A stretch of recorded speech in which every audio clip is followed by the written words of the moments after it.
Welcome everyone to ancient Buda from about the 13th century, where all the Hungarian kings lived, palace district. But actually it's not that ancient. You can see even the St. Matthias Church, where Emperor Franz Joseph of the Austro-Hungarian Empire and his even much more famous wife Sissi has made a complete comeback. Elizabeth, the most beautiful woman in Europe, who later was killed by an anarchist, were crowned emperor and empress here. I say that it's not that new because it was all destroyed in the Soviet occupation.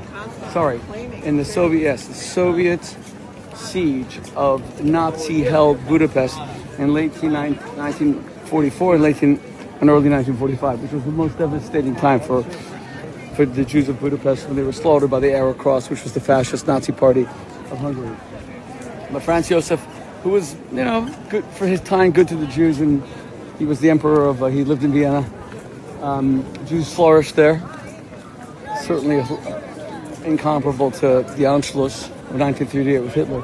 But he and Elizabeth, Sissi with the long hair and everything, what I'm talking about. There's been so many Netflix series, etc. about her now. They were crowned here. But this was all destroyed, and it was all rebuilt. Very much like old Warsaw, where, again, it's beautiful, but it's very new, much more new. And Buda and Pest are two different cities. They became one city in the end of the 19th century. So Buda is the capital, and it's on hills. Here we can look across and see Pest. Here's some Hungarian king. I have to find out which one.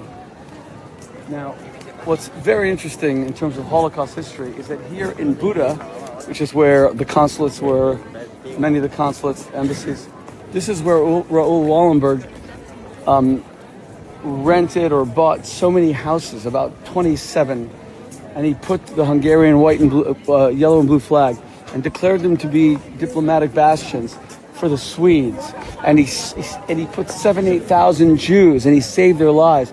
That's aside from approximately the more than 100,000 he would later save. Here's the city of Pest. And he was the greatest of the Gentile saviors of the Holocaust, and it saddens me that he's being forgotten. I want to put up a statue of him in Central Park in New York.